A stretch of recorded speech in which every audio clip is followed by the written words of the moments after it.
Olá, olá, muito boa noite, sejam todas e todas bem-vindos. Hoje é 14 de dezembro de 2023 e está no ar mais uma edição do programa Outubro. Eu sou Fernanda Forgerini, editora de Ópera Mundi, e hoje Joe Biden falando de Israel, fazendo aí bombardeios indiscriminados. A Assembleia Geral da ONU aprova a resolução e empresa como a Puma boicotando Israel são alguns dos casos que ocorreram na última semana que podem indicar o governo de Benjamin Netanyahu está perdendo apoio internacional? Com uma guerra que já matou mais de 18 mil palestinos, Israel diz que, mesmo sem apoio, vai continuar com os ataques sem precedentes contra a faixa de Gaza. Mas é possível que isso de fato se concretize? Sem, por exemplo, uma rede de apoio dos Estados Unidos, Israel consegue dar sequência na guerra? Para responder essas e outras perguntas, Ópera Mundi recebe hoje Jones Manuel, historiador graduado pela Universidade Federal de Pernambuco, mestre em serviço social, educador popular, comunicador digital e doutorando pela UFAL. Também está com a gente Rose Martins, formada em Relações Internacionais pela Universidade Federal Rural do Rio de Janeiro, mestra e doutoranda em Economia. Milton Temer fecha o trio de hoje, oficial da Marinha cassado pelo golpe de 1964, jornalista de profissão, ex-deputado federal pelo PT e fundador do PSOL. Em nome de Ópera Mundi, cumprimento os três convidados e passamos agora à nossa primeira pergunta da noitada.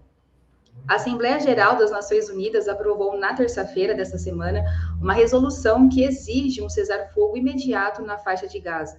A aprovação ocorreu após, na semana passada, os Estados Unidos serem os únicos que barraram um texto com o mesmo apelo que foi apresentado no Conselho de Segurança do órgão internacional. Essa aprovação, além de ser contra Israel, também é uma mensagem a Washington. Eu começo com Jones. Olá, gente. Boa noite. Boa noite, Fernanda. Boa noite, Rose. Boa noite, Milton. Todo mundo do Ópera que acompanha a gente nessa noite de quinta-feira. Veja, eu acho que a brutalidade de Israel encontrou um certo limite tímido na opinião pública no geral e nos governos burgueses em particular. Acho importante dizer que há um nível de dissonância aqui, né? Por exemplo, na Inglaterra, a gente viu protestos de massa com mais de 300, 400, alguns falam de 500 mil pessoas em solidariedade ao povo palestino. Nos Estados Unidos, por incrível que pareça, a quantidade de manifestações de massa em solidariedade ao povo palestino é gigantesca, sem falar nos países de maioria islâmica, né? Então, há uma crescente manifestação da classe trabalhadora mundial e solidariedade ao povo palestino. Infelizmente, no Brasil, embora tenhamos tido algum crescimento nas últimas semanas, muito aquém do que a gente está vendo em vários países, isso começa a impactar a própria opinião pública nos governos burgueses, né? Sociopatas de primeira qualidade, como Emmanuel Macron, já declararam que Israel passou do ponto, o primeiro-ministro da Alemanha também. Então, há um isolamento crescente no sentido de declarar apoio público às ações de Israel, né? Isso vem caindo bastante. De público, poucos governos burgueses do mundo apoiam a posição de Israel. A questão central para mim é outra, né? Israel ele não está preocupado nesse momento com o elemento da opinião pública. Então, resoluções como a mais recente citada por você são importantes, evidentemente, na luta política, mas não é isso que vai fazer Israel parar, né? Nem todo desgaste público é suficiente, inclusive não só internacional, como interno também, né? O grau de apoio interno em Israel às ações genocidas praticadas nesse momento pelo governo Netanyahu, embora é uma questão de Estado, não de governo, é um projeto colonial e racista de Estado, até o apoio a Netanyahu internamente vem caindo bastante. É importante, é fundamental disputar a opinião pública, é fundamental denunciar, é fundamental, inclusive, cobrar a ação dos governos, como o governo brasileiro, que ainda não rompeu relações com Israel e, ao que tudo indica, promete não romper, né? Pelo contrário, vários ministros do governo Lula estão falando mais duro nesse momento com a Venezuela do que falaram com Israel, frente a tudo que aconteceu, mas não é isso que vai parar a mão assassina do sionismo israelense, né? E aí, como é que se para isso a gente debate em outro momento. Então, fecho aspas dizendo que é muito importante esse crescimento da contrariedade à política assassina e genocida do sionismo, mas isso é pouco no apoio prático à resistência do povo palestino. Obrigada, Jones. Chama a Rose. Boa noite, Fernanda. Boa noite, Milton, Jones. Boa noite a todos que estão nos assistindo. Muito bom estar aqui mais uma vez no programa Outubro. Olha, obviamente que existe uma mensagem simbólica forte, né, com esse resultado que é muito discrepante. O número de países que votaram favoráveis a um cessar-fogo imediato. Passa uma mensagem, né, reflete condições das forças sociais internas dos países. O Jones já falou um pouco sobre isso. Se não me engano, o Jones citou a Inglaterra, parece que em uma das manifestações tiveram realmente 500 mil pessoas na rua, né, foi noticiado isso. Então, eu acho que acaba refletindo essa pressão, principalmente dos países centrais, né? Os Estados Unidos, apesar da sua posição irredutível, também tiveram muitas manifestações. Os Estados Unidos atuaram junto com o Catar naquela pausa, né? No cessar-fogo, na troca de reféns. Então, o que acontece dentro dos países acaba ecoando. Mas, assim, na mesma linha do Jones, eu não quero ser repetitiva, mas é porque eu concordo com a posição dele, e de muitos analistas, da incapacidade das Nações Unidas resolver esse problema, e não só esse, né? As Nações Unidas é uma organização do pós-guerra que reflete a hegemonia dos Estados Unidos, como o Banco Mundial, como o FMI, e apesar de ser um palco onde os países têm voz na Assembleia Geral, onde eles podem enviar mensagens políticas para o mundo inteiro, são nações que não têm poder vinculante, então não exercem mais do que essa mensagem, do que essa simbologia, embora a gente não tenha que descartar elas. A gente vê todos os anos a Assembleia Geral da ONU condenando o bloqueio a Cuba, e nada acontece. Né? Então, eu acho que é preciso reconhecer a simbologia, mas não muito mais do que isso, e cobrar dos governos, e aqui também concordo com o Jones, cobrar do governo brasileiro, principalmente porque Israel atuou aqui, naquele caso, naquele escândalo daqueles cidadãos que foram presos, numa articulação com o Serviço de Inteligência de Israel, porque seriam membros do Hezbollah, né? Já colocando subentendido que o Hezbollah é um grupo terrorista. Né, o Brasil não reconhece dessa forma. Então, Israel tem feito uma série de pressões e campanhas que, claro, estão demonstrando também o seu limite, porque o que está acontecendo em Gaza são quase 20 mil mortos, mais de 8 mil crianças mortas. Algo escandaloso até para os níveis coloniais de Israel. Acho que é preciso reconhecer que os países podem, de certa forma, ter alguma inflexão, mas, infelizmente, sou um pouco pessimista nesse sentido, porque os países vão lá e voltam na Assembleia Geral, mas, do ponto de vista bilateral, ou em organizações que têm mais força política, de exercer pressão política, não estão fazendo muito, e aqui, volto a dizer, é o caso do Brasil, que tem feito pouquíssimo, a não ser ter conseguido resgatar os brasileiros em Gaza, tem feito muito pouco em relação à posição de que se deveria adotar de um governo progressista em relação aos crimes de Israel.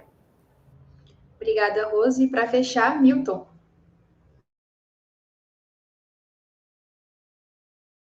Milton, você está mutado, não está te ouvindo. Antes de tudo, boa noite, Fernanda. Boa noite, meu amigo. É um prazer grande em ter você conosco aqui.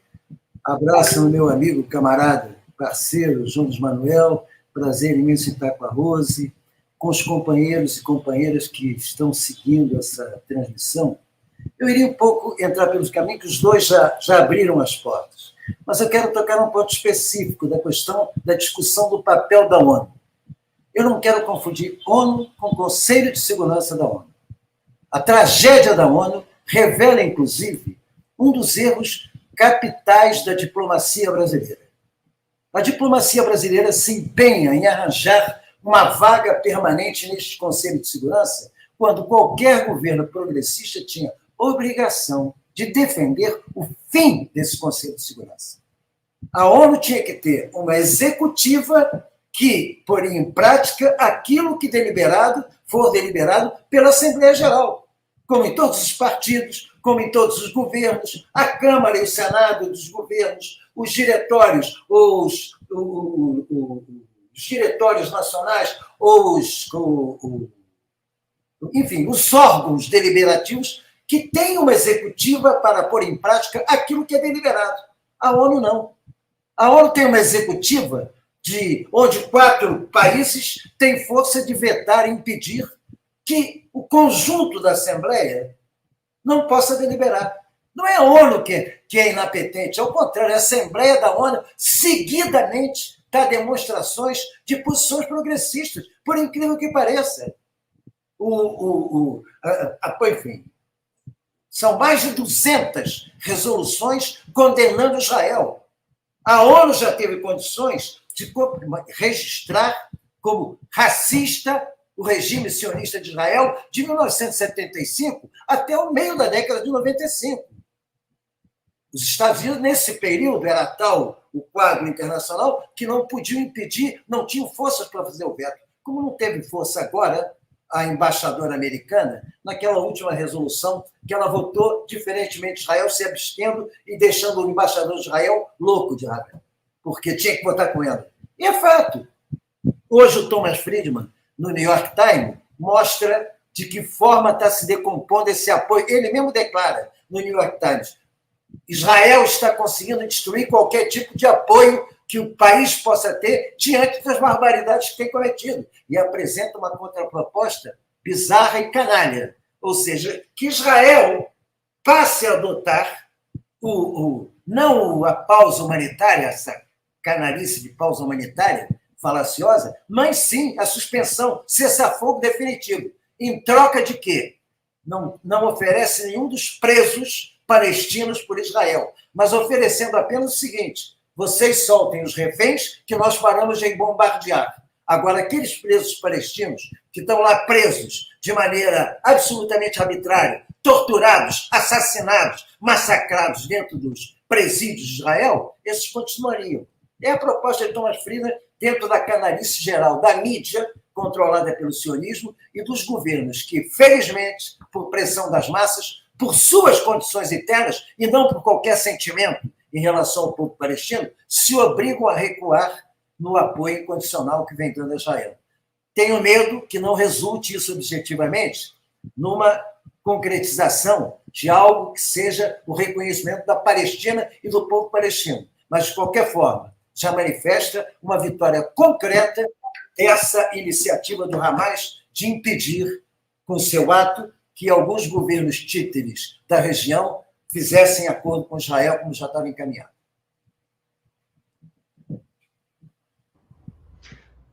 Voltei, perdão, eu tive uma queda da minha internet aqui no finalzinho do Milton, peço desculpas, Milton, mas agora estou de volta aqui e sigo para a nossa próxima pergunta, que também envolve a questão dos Estados Unidos, mas é o seguinte: o presidente dos Estados Unidos, o Joe Biden, ele disse também na terça-feira que Israel está começando a perder o apoio da Europa e outras partes do mundo com os bombardeios indiscriminados. O secretário de Estado dos Estados Unidos, Antony Blinken, ele havia dito antes que havia uma lacuna entre as promessas israelenses de poupar civis e a realidade. Biden também classificou o governo Netanyahu como o mais conservador da história de Israel e disse que está dificultando as coisas, que não quer uma solução de 2 estados. Como vocês veem as declarações de Biden e Blinken? Elas expressam uma posição honesta dos Estados Unidos acerca do conflito ou seriam mais um jogo de cena? E também, vocês creem que os Estados Unidos eventualmente poderiam tomar uma posição mais ativa de pressão sobre Israel? Nessa rodada, eu volto com a Rose. Bom, a primeira parte da pergunta, né, se é um jogo de cena.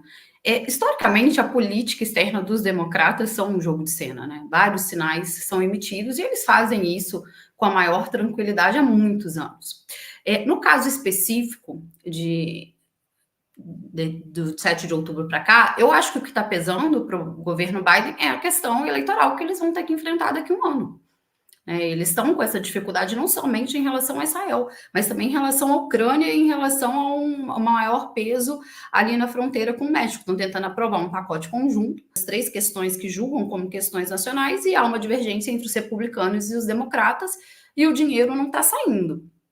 Em relação a Israel, eu até assisti me surpreendeu um pouco as manifestações nos Estados Unidos, principalmente dos judeus antisionistas. Eu não imaginei que os Estados Unidos e os países mais centrais, como a Inglaterra e a França, fossem levar adiante grandes manifestações em favor da Palestina. E isso eu acredito que ressoou, porque é uma pressão interna já de um governo que passa por dificuldades, né, em relação a esses pontos que eu coloquei, mas também várias questões do governo Biden, que elas vão ser mais discutidas no ano que vem. Não é um governo popular, não é um governo que tem apoio, não parece que vai conseguir uma reeleição. Então, acho que tem esses dois elementos. Os democratas enviam mensagens divergentes a depender do conflito, a depender da situação no sistema internacional. Em relação à China, eles têm feito a mesma coisa, né? Uma hora eles dão um afago na China, falam que precisam de um certo esfriamento nas tensões, de que precisam de uma reaproximação, e no outro dia o Biden está chamando o Xi de ditador, né? Então, esse duplo padrão democrata, ele não é de hoje. Israel tem um lobby fortíssimo dentro dos Estados Unidos, mas é isso, as manifestações, a questão eleitoral tem pesado para os democratas. Não é aceitável que em 2 meses, para ninguém, não é aceitável que em 2 meses 20 mil pessoas morram e 8 mil sejam crianças. Existe uma pressão. Tanto existe essa pressão que os Estados Unidos, junto com o Catar, fizeram a intermediação do acordo entre o Hamas e Israel. Então, eles vão passar por essa questão central, eleitoreira dos Estados Unidos, do governo Biden, que faz com que eles vão para um lado, eles vão para um outro. Mas, ao fim e ao cabo, tanto na questão da Ucrânia como na questão de Israel, a gente está vendo que o apoio, se ele está sendo mais ou menos do ponto de vista prático, material, a gente está vendo que eles fazem um esforço sim para estar do lado de Israel, para defender Israel. Se não fossem assim, teriam tido qualquer reação mais flexível dentro do Conselho de Segurança, e eles não têm, né? Eles não têm, votaram mesmo na Assembleia Geral, que não tem poder de polícias qualquer sobre Israel, nem mesmo naquele espaço. Eles votaram a favor de uma resolução que fala em uma pausa humanitária, né? Não está falando nem em obrigar Israel a pagar por seus crimes. Então, eu acho que existe dois padrões dos Estados Unidos. É uma mensagem simbólica e outra é material. E do ponto de vista material, eles estão com Israel. Isso não tem como a gente negar, e nem vai ser muito difícil para eles, para o governo Biden, ter que lidar com essa questão de outra forma no ano que vem, quando isso tiver algum peso eleitoral. Obrigada, Rose. Milton, volto com você. Desculpem a vulgaridade com que eu vou tratar, mas eu não levo a sério esse patético Biden. Ele, para mim, é o exemplo perfeito daquele boneco de porta de posto de gasolina, porque não tem nenhuma autonomia. O presidente dos Estados Unidos, qualquer que seja ali sentado, ele não é o poder. O poder nos Estados Unidos é Wall Street, complexo industrial militar, lamentavelmente, não só por conta do empresariado, mas também de sua base operária, que sustenta políticas expansionistas e bélicas, porque isso é que lhes garante a condição de aristocracia no campo trabalhador, e, fundamentalmente, o sionismo, não só o lobby sionista do ponto de vista dos judeus, mas o lobby sionista neopentecostal. A questão sionista não é uma questão só judaica. O neopentecostalismo americano é extremamente sionista, extremamente. Então, o Biden é o produto disso. Ele está lá por ser medíocre, ele está lá por não representar nada. Aliás, é um tati-bitati que tropeça. E eu posso dizer isso, e que ninguém me venha, um identitário, a dizer que eu estou com preconceito contra idosos, que ele tem a minha idade, eu tenho a idade dele, mas tenho certeza que não sou bobalhão como ele. Ele é um bobalhão. O caso americano se reproduz em Israel, qualquer que seja o chefe de governo de Israel, a posição, como bem lembrou o Jones, a política de Israel não é uma política de governo, é uma política de Estado. O Estado tem uma filosofia colonial. Desde o primeiro discurso de Ben-Gurion, aliás, muito bem lembrado pelo nosso Breno Altman, no debate que fez aqui na Leonardo da Vinci, no primeiro discurso que fez como governante, Ben-Gurion já falava da totalidade de Israel no conjunto do território da Palestina. Ou seja, colocar o povo palestino para fora não é maluquice desse ministro do interior de Israel atual, não. Não existe povo palestino porque não existe Estado palestino. Não é isso. Isso é uma concepção ideológica de Estado, que está lá posta no Estado judeu do Theodor Herzl. Já tinha isso. Aquilo ali não dá para dividir. Eles não acreditam nem em solução unitária, nem em dois partidos. E, lamentavelmente, é preciso considerar que, do lado palestino, houve muita vacilação a partir da aceitação daquele acordo bárbaro de Oslo, que terminou resultando na saída do bravo Eduardo Said da direção da OLP, que foi uma entrega formal feita aos interesses do sionismo, na medida em que aceitou a promessa de estabelecer um Estado palestino em 1900. O acordo foi em 96 e haveria um Estado palestino em 99. Pois bem, em 2002 não tinha Estado palestino e Arafat estava cercado por tropas do exército de Israel na capital do chamado Estado palestino, que era a Cisjordânia, sem poder sair da casa de governo. E eu presenciei isso materialmente, estava numa comissão de deputados brasileiros que foram lá para presenciar e prestar solidariedade a ele. Obrigada, Milton. Jones, puxamos com você essa. Então, eu vou fazer... Tem uma famosa frase que diz que o trabalho do historiador é lembrar o que querem esquecer, né? Eu começo com uma curiosidade histórica que hoje, à luz da distância, pode parecer ridícula. Quando o Biden assumiu, por causa do plano Biden, aqui mesmo no Ópera teve vários debates se era o fim ou não do neoliberalismo. Por causa do governo Biden. Não sei se vocês lembram disso, era uma euforia, e agora vem o fim do neoliberalismo, e vem o Biden econômico. Teve dois economistas, inclusive, que lançaram até um livro, né? Dizendo que o Biden Economics, né, a economia política do Biden ia acabar com o neoliberalismo. E aí, à luz da história, isso é engraçado, né? Como é que se configuram as coisas. Feita essa lembrança histórica, veja, como o Rose muito bem colocou, tem um cenário eleitoral posto nos Estados Unidos, né? A Câmara Baixa dos Estados Unidos aprovou o impeachment do Biden, não deve passar no Senado porque os democratas têm a maioria, mas isso é um sinal muito importante, né? O Biden já perde em todas as pesquisas eleitorais para o Trump, mesmo que o Trump não seja candidato, há uma tendência muito grande de uma vitória republicana, né, nas próximas eleições. A maioria da população estadunidense desaprova as ações de Israel e desaprova a política do governo Biden de respaldo total, né, da política israelense, de tal sorte que essa medida nada mais é do que uma sinalização eleitoral oportunista, mentirosa, para tentar se conectar um pouco com o espírito das ruas, da opinião pública de maneira geral, para tentar reverter prejuízos eleitorais, né? Vamos lembrar que não existiria sionismo sem o apoio dos Estados Unidos, pelo menos nos últimos 40 anos, né? Os Estados Unidos é o grande fiador econômico, diplomático, militar e ideológico do projeto colonial sionista ali no território palestino, né? O Domênico Lossurdo, ele chegava a dizer que hoje, no imperialismo, o eixo central do sistema imperialista global é composto por Estados Unidos e Israel, né? Israel como um ator político secundário, mas totalmente integrado ao projeto imperialista estadunidense. De tal sorte que o apoio a Israel é também uma política de Estado, uma política que perpassa todo o sistema político estadunidense, né? O Bernie Sanders, que muitas pessoas viam como uma grande esperança, né? Eu particularmente nunca entrei nessa, ele deu uma declaração horrível também, né? Que foi muito bem respondida pelo Norman Finkelstein, soltou uma carta aberta ao Bernie Sanders, foi publicado aqui, inclusive no Ópera.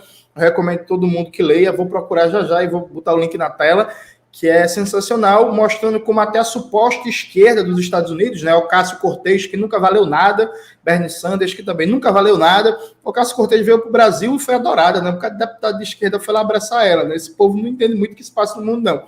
Até eles apoiam o projeto sionista, né, então isso é uma mera cortina de fumaça, um mero oportunismo eleitoral. Perfeito, Jones. Partindo da nossa terceira pergunta da noite, E, dito isso, essa questão da votação da Assembleia, enfim, falas do Joe Biden, o governo israelense mais uma vez reforçou que não tem a intenção de atender a decisão democrática da ONU, insistindo que não irá interromper a sua campanha militar, abre aspas, até eliminar o Hamas integralmente. Deixar Israel sem apoio é o suficiente para acabar com a guerra? E aqui eu volto com o Milton. Eu acho que, politicamente, o Hamas nunca esteve tão forte. Ele pode ter perdido quadros, ele pode ter perdido alguns dirigentes, mas até hoje os ditos reféns continuam lá, não encontraram ninguém. E Israel está se atolando num lamaçal de crimes a serem condenados e que serão, em algum momento, julgados, em busca de pessoas que terminaram por transformar em ícones. O problema é que o Hamas, objetivamente, ele não é exatamente hoje o que era na sua fundação. O Hamas, na sua fundação, aliás, fundado com recursos materiais e financeiros dos Estados Unidos e de Israel, para se contrapor à OLP marxista revolucionária que vinculava a luta de sua independência e de afirmação de uma nação soberana com a luta de classes, ou seja, vamos libertar o país com o regime socialista. Para isso, incentivar a criação do Hamas para, pelo caminho religioso da radicalidade islâmica, neutralizar a influência de massa do Hamas e, principalmente, da sua corrente mais revolucionária, a Frente Popular de Libertação da Palestina, que foi criada e conduzida por muito tempo pelo genial Jorge Habash, médico marxista e coisa. Então, objetivamente, nesse quadro que nós estamos vivendo hoje, a impressão que eu tenho é que não só não vão liquidar o Hamas, vão continuar a guerra, vão continuar. Já fizeram isso em 2008, já fizeram em 2012, sempre afirmando que iam terminar com o Hamas. E cada vez o Hamas volta mais forte, porque outro tipo de força e o arrefecimento da consciência de luta do Fatah, conduzido por uma velha guarda corrupta, Mahmoud Abbas, à frente, inclusive, de um governo ilegal. Ele é mantido no governo da autoridade central, porque interessa a Israel mantê-lo lá, de uma certa forma, porque ele exerce na Cisjordânia um papel de polícia auxiliar das forças israelenses na repressão palestina. Então, objetivamente, o que está acontecendo é que a influência política do Hamas não só está em Gaza, como está se ampliando ideologicamente, junto com as forças de esquerda, dentro da Cisjordânia. E essa resistência, ou seja, você mata as pessoas, mas você não consegue atropelar e matar as ideias. As ideias hoje da Palestina, que já estavam esfriadas há 2 meses atrás, quando só se falava, depois de largo tempo, em Zelensky, esse patético palhaço de reality show da Ucrânia, só se falava em Zelensky, passou a ser o tema principal de debate de política internacional no mundo. E isso só fortalece a luta da sempre imbatível e sempre daquela resistência absolutamente genial do povo palestino contra a opressão atômica dessa potência militar que tem ao lado, financiada pelos Estados Unidos, que é o Estado sionista de Israel. Obrigada, Milton. Jones? Veja, eu acho que tem uma questão que é muito complicada. Antes de responder, só coloca na tela, Zé Igor, por favor, o texto que eu te mandei aí no chat privado, que eu recomendo muito que todo mundo, assim que acabar esse debate, vá ler esse texto, que vale muito a pena. Cadê o texto, Zé Igor? Temos um problema técnico, o texto não aparece, mas em algum momento vai aparecer. Enfim, mas voltando. Veja, eu concordo com o Milton que o Hamas está se fortalecendo, né? Enquanto projeto, tem muita propaganda em cima, é muita propaganda que esse Opera Mundo está recebendo, dinheiro demais. Pronto, é isso aí. Resposta a Bernie Sanders, do Norman Finkelstein, que é um pensador judeu muito importante, né? Uma das principais figuras contra o sionismo, que tem um livro maravilhoso, A Indústria do Holocausto. Recomendo que todo mundo leia. Tira o texto, por favor. Mas voltando, o Hamas está se fortalecendo porque, embora a mídia burguesa não dê destaque a isso, Na Cisjordânia, que até então era controlada pela desacreditada Autoridade Palestina, Israel, até a última vez que eu vi o número, que foi semana passada, Israel já tinha matado mais de 130 pessoas e ferido mais de 15 mil na Cisjordânia. Então, essa narrativa que é uma guerra contra o Hamas, isso é uma coisa da mídia burguesa brasileira, né? Isso não convence ninguém. E a Autoridade Palestina simplesmente não consegue fazer frente às barbaridades de Israel na Cisjordânia, de tal sorte que em todo território palestino, para os palestinos do mundo, quem consegue dar alguma resposta para a barbárie sionista é o Hamas. E o Hamas também fez uma mudança muito inteligente, né? O Hamas vem se ampliando um pouco, vem ficando menos sectário, aceitando, inclusive, pessoas do cristianismo nas suas fileiras, palestinos, né, seguidores de Cristo, vem sendo um pouco mais flexível do ponto de vista ideológico, ele vem procurando ser o grande amálgama de uma resistência nacional, né? Para além daquela identidade islâmica mais estrita que estava colocada no seu nascimento. Então, a ideia do Hamas a longo prazo tende a se fortalecer. O Hamas também, isso também não aparece na mídia burguesa, mas veja, é evidente a amplíssima superioridade militar, técnico-militar de Israel e a desproporção do número de mortos. Mas o Hamas também está conseguindo vitórias táticas militares importantes, viu? Tem cenas de soldados israelenses voltando para Israel em caixões. O número de mortos não é comparável com o número de mortos palestinos, evidentemente, mas vem crescendo. O Hamas vem conseguindo colocar uma guerra irregular de defesa de alguns territórios e pontos estratégicos importantes. E, segundo o próprio exército colonialista racista de Israel, só 15% dos soldados do Hamas foram mortos em Gaza. Né? Então, numa operação militar de mais de 2 meses, em que você cria as condições político-ideológicas para um fortalecimento geral do Hamas, para o Hamas assumir o papel de grande líder da resistência nacional, né? A grande síntese do projeto de libertação nacional palestina, segundo o próprio Israel, só mataram 15% dos militantes do Hamas. Ao mesmo tempo, porém, do ponto de vista militar, Israel só seria parado com a coalizão de países árabes atacando, né? Israel, isso não vai acontecer. Foi muita goela, foi muito gogó, né? Muitas ameaças. O Ayatollah do Irã adora palavras espetaculosas, duras, mas nada aconteceu concretamente. O Hezbollah, o Líbano passa por uma crise econômica e uma instabilidade política muito profunda, que seria muito perigoso para o Hezbollah se engajar de maneira profunda na guerra, e o Hezbollah privilegiou o interesse nacional, né, da sua manutenção no sistema político e na governança do Líbano. O Irã ameaçou, mas não tomou nenhuma reação, e os outros países do mundo árabe também não passaram de ameaças, de rupturas diplomáticas, de declarações e por aí vai. De tal sorte que, embora isso não seja desprezível, havia um processo de normalização em curso, né, entre os países árabes de Israel, e depois da ação do Hamas, dia 7 de outubro, e a resposta de Israel, essa normalização das relações foi adiada por muitos anos, quiçá para sempre. Né?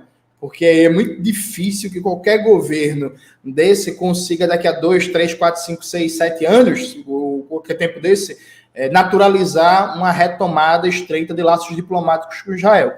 Então, a situação do povo palestino, meu tempo sumiu, né? Eu vou ficar falando aqui, vai ser a lá Fidel Castro. Eu acho que já está quase finalizando.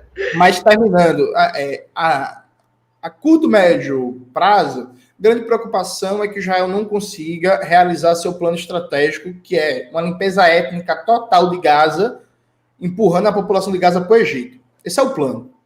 Isso não pode acontecer. Percebe? Isso não pode acontecer.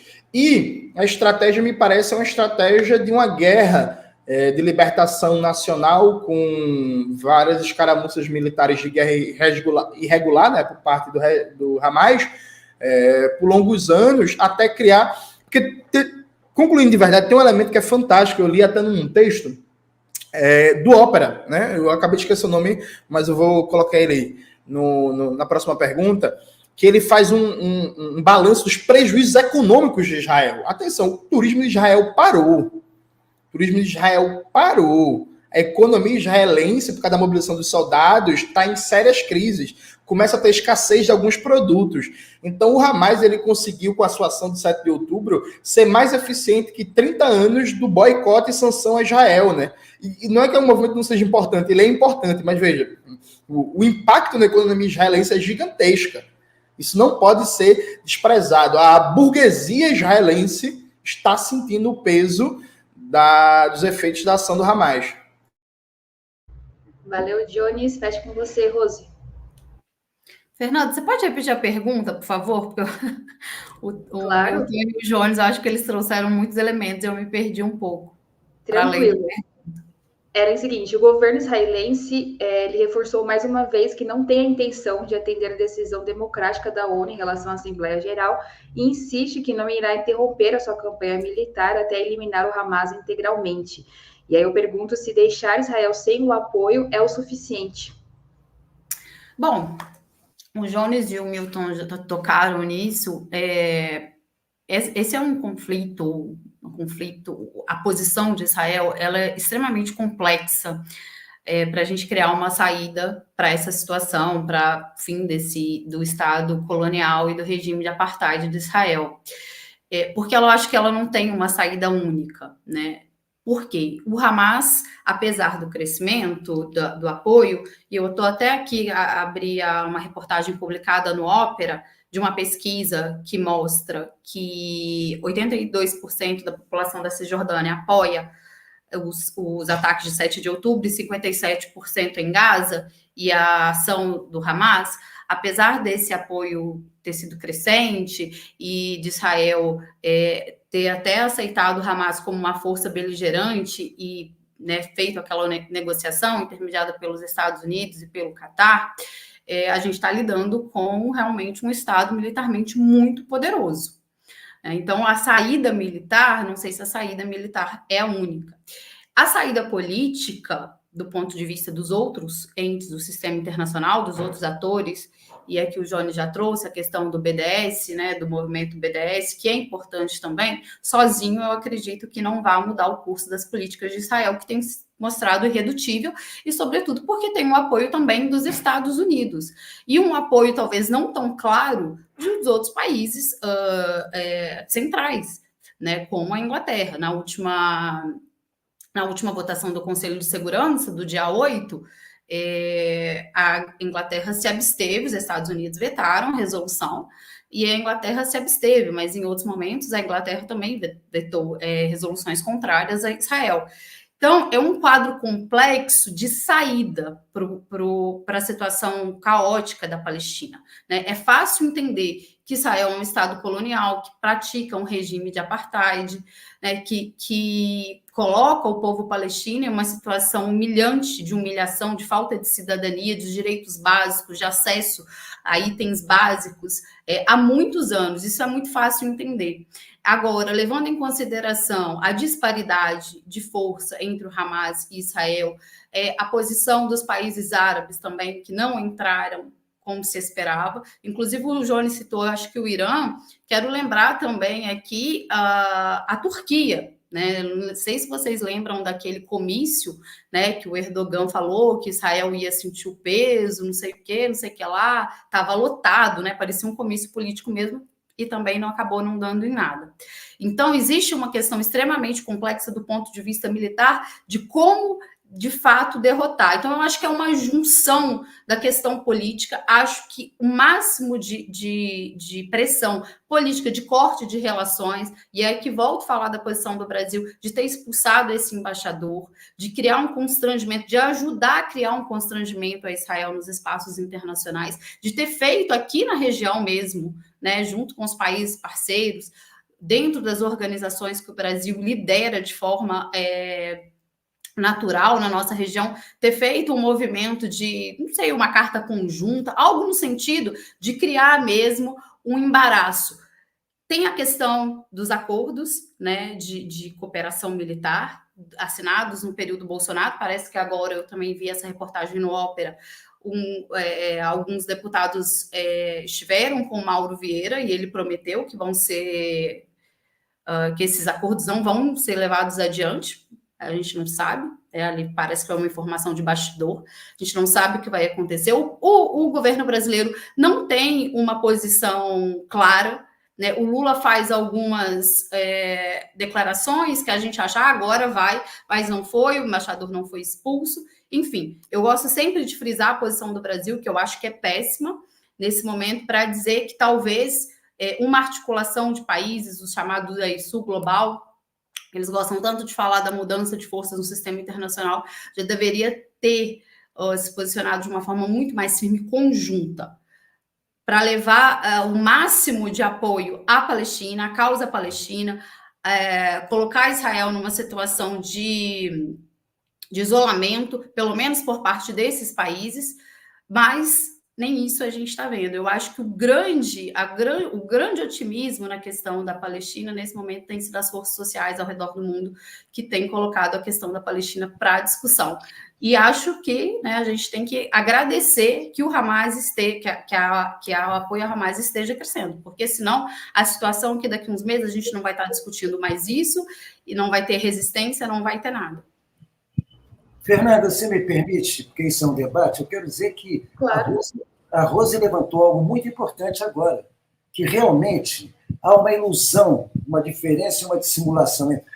Nessa retórica que aparece em alguns momentos nas expressões de Lula e na prática concreta. O Brasil, o governo brasileiro, é um dos que tem a posição mais recuada na América Latina com respeito à questão palestina. Se você comparar com o que fez a Bolívia de Arce rompendo relações, a Colômbia convocando o embaixador de Colômbia e Israel, que é quase um rompimento, e até o moderado Boric do Chile, manifestando de maneira incisiva a sua posição contrária a Israel e convocando o embaixador, a posição brasileira é tíbia. Sequer chamaram para dar uma espelafração esse embaixador com o que fez de intervenção na política interna brasileira, se reunindo com parlamentares na Câmara dos Deputados, Bolsonaro presente.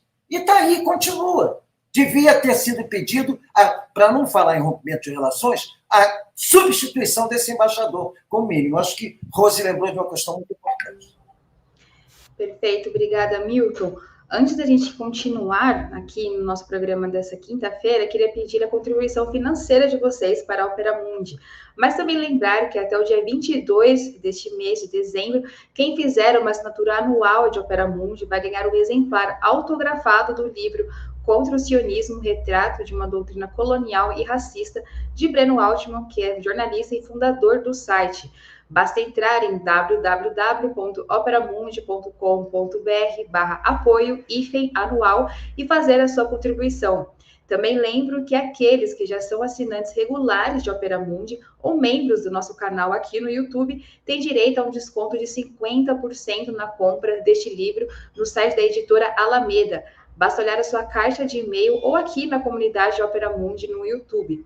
Além da assinatura anual, é possível nos apoiar de 6 formas diferentes. A primeira é a assinatura solidária em nosso site www.operamundi.com.br/apoio. A segunda é se tornando membro pagante do nosso canal no YouTube. A terceira e a quarta é contribuindo agora mesmo com o Superchat ou o Super Sticker. A quinta é através da ferramenta Valeu Demais quando assistirem aos nossos programas gravados. A sexta é através do Pix. A nossa chave é apoie@operamundi.com.br. Nossa razão social é última instância editorial limitada. A mais eficaz de todas as armas contra as fake news é o jornalismo de qualidade, e apenas o jornalismo de qualidade coloca a verdade acima de tudo. E é jornalismo que a Opera Mundi busca oferecer todos os dias e que depende da tua contribuição. Agradecemos a todos que fazem essa contribuição e também já para garantir aí o livro de Breno Altman. Dando sequência aqui no nosso programa, eu queria perguntar para o nosso trio de hoje, além dessa questão do apoio internacional, a conjuntura interna de Israel não é favorável ao primeiro-ministro Benjamin Netanyahu. Uma pesquisa feita pela Universidade de Tel Aviv mostrou que a popularidade do premier caiu de forma significativa. Isso porque, para a população, a resposta que Netanyahu tem dado em relação aos reféns não é altiva. O apoio interno ao governo de Netanyahu pode ser um fator para um recuo das forças militares israelenses na faixa de Gaza? Aqui eu volto com o Jones.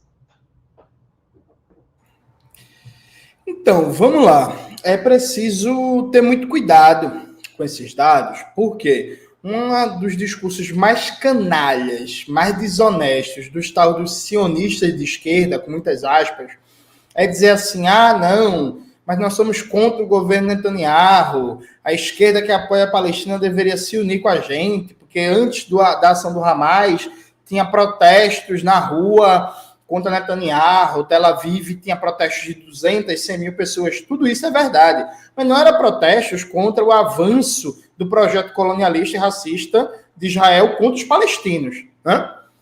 Hoje, em Israel, não existe uma força político-partidária significativa, nem nenhuma ala daquele aparelho do Estado que não defenda o projeto colonial.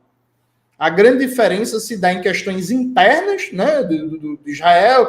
A Netanyahu brigava com a Suprema Corte, queria avançar em prerrogativas da Suprema Corte. E há diferenças de como tocar a política de assentamentos. Há muita oposição ao Netanyahu, porque o Netanyahu, inclusive, isso é uma coisa que os sionistas de esquerda adoram ocultar, né? O governo Netanyahu é um governo que tem relações ótimas com organizações antissemitas pelo mundo inteiro. A extrema-direita antissemita da Ucrânia, da Hungria, da Polônia, da Letônia, da Alemanha, dos Estados Unidos, o governo Netanyahu abertamente tem boas relações, inclusive financia organizações antissemitas pelo mundo. Organizações antissemitas que, inclusive, apoiam o projeto colonial de Israel, como é o caso do Batalhão de Azov, né, da Ucrânia, um grupo neonazista, em que vários líderes do Batalhão de Azov foram fazer excursão por Israel a convite do governo Netanyahu, né? Então, eu não li essa pesquisa, né? Eu não sei o que significa essa postura altiva, só que eu tenho uma desconfiança de pronto sobre esse tipo de dado, porque não me parece existir hoje em Israel nenhum tipo de oposição organizada e de massas. Existe oposição ao colonialismo, sim. Existem judeus antisionistas, existem protestos intelectuais e por aí vai. A sociedade israelense é muito autoritária, é muito fechada, é muito repressiva. Várias figuras tiveram, inclusive, que sair do país. É o caso do brilhante historiador Ilan Papé, que teve que sair de Israel, né? É um crítico do colonialismo e é praticamente um exilado político da Inglaterra. Recebeu ameaça de morte, perseguição e todo tipo de coisa que você imaginar. Então, eu precisaria ver os dados dessa pesquisa, porque desde o início há um erro, e aqui eu concluo, imagino que seja a última resposta, há um erro histórico do movimento comunista, inclusive, que foi apoiar aquilo ali, apoiar a criação do Estado de Israel nos termos que foi feito, e embora tivesse uma ilusão de um projeto socialista, porque os kibbutz eram igualitários, com terra coletiva, desde o começo se soldou um consenso racista de construir, manter e ampliar Israel à revelia do direito dos palestinos. Isso me parece muito consolidado na política externa de Israel, que dificilmente seria destruído de dentro para fora. Obrigada, Dionis. Rose?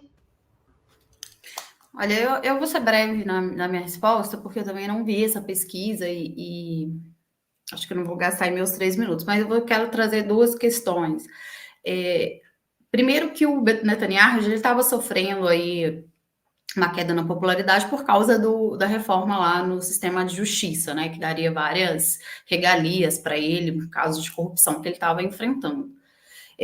Então, existe uma certa rejeição a Netanyahu, mas essa rejeição, nem da esquerda e nem de uma direita moderada, ela está ligada ao projeto colonial em relação à Palestina, não de forma organizada, como acho que o Jones, se eu entendi bem, o Jones quis dizer.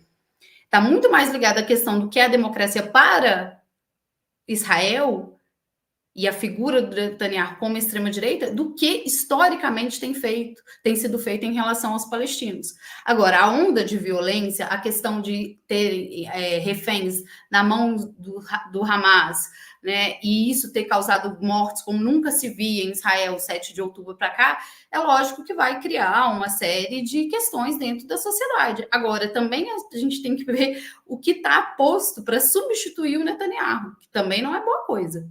Porque ele tem lá entre os seus ministros gente pior do que ele, se é que isso é possível, né? Tem um dos ministros do Netanyahu que ele fez um pronunciamento que ele foi além. Ele falou assim, não, Netanyahu fala o seguinte, nós queremos destruir o Hamas.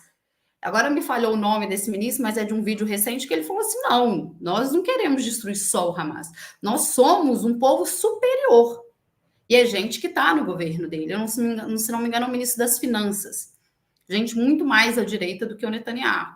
Então, eu acho que, primeiro, a esquerda, que julga aí como esquerda sionista também, que eu coloco muitas aspas, ela não tem um posicionamento anticolonial em relação às políticas de Israel.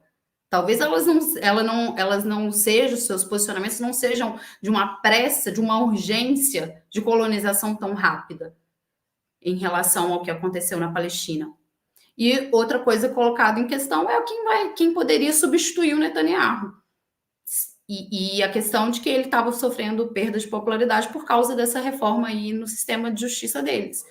Então, eu não tenho visto, desses 2 meses para cá, nenhuma pressão interna do povo de Israel para mudar esse quadro em relação ao uso da violência em direção aos palestinos, em direção a Gaza e também a Cisjordânia. Não sou uma estudiosa das questões internas da política israelense, mas se a gente observar o quadro, a gente vai falar, eles estão agindo há 2 meses sem grandes constrangimentos internos. Isso não quer dizer que exista oposição, isso não quer dizer que existam judeus antisionistas em Israel, nada disso. Agora, do ponto de vista prático, de levar adiante, de a gente falar assim, não, existe um movimento dentro de Israel que está sendo capaz de mudar a política colonial de violência dos últimos 2 meses, eu não tenho observado isso. Então, não acho que pelo menos um médio e curto prazo, vai haver alguma mudança nas posições de Israel e do governo Netanyahu. Obrigada, Rose. Milton? Bom, a questão, me parece, é saber qual é a forma de barrar e impedir a continuação disso que Netanyahu vem fazendo. Eu não acredito em solução interna. Não acredito em solução interna porque existe uma disputa absolutamente assimétrica entre 2 forças. Entre 2 forças, um exército regular, com arsenal atômico, com força aérea super equipada, com alguns aviões que nem os Estados Unidos, na sua Força Armada, têm, com uma marinha superpotente, que faz o cerco total de Israel, por terra, mar e ar, de Gaza. De Gaza só não, da Cisjordânia, inclusive. Terra, mar e ar. Levar em conta mais que isso, a Cisjordânia, suposto território do Estado palestino, conta hoje com 530 postos internos de controle entre aldeias. Na Cisjordânia. O que quer dizer isso? Para você sair de uma aldeia para a aldeia vizinha, onde você quer visitar sua irmã, sua mãe ou sua filha, você tem que passar por um posto de controle que te revista, e a todos os membros da tua família, numa fila imensa que toma todo dia, de forma humilhante, para você passar de um lugar a outro que não tem 3 quilômetros de distância separando. São 530 postos militares. Se eu fosse palestino, estivesse na Palestina, me inscreveria entre aqueles que, sim, fariam um atentado contra esses postos. Porque não é terrorismo você resistir a um ocupante estrangeiro. É um direito previsto no próprio Direitos Humanos, na Convenção de Genebra, é um direito.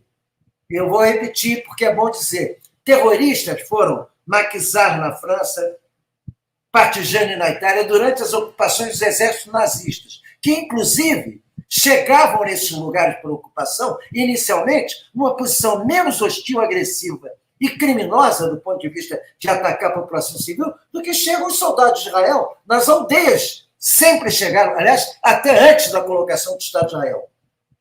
O Estado de Israel se caracteriza por um ato de expulsão de 750 mil palestinos e destruição de aldeias, com armas tchecoslovacas, aliás. Então, objetivamente, para que haja uma solução, essa solução não será lá. Lá haverá uma resistência sempre sacrificada de um povo que não tem exército regular, que não tem força aérea, que não tem antidefesa, que não tem navios, que só conta com solidariedade internacional contra uma superpotência nuclear.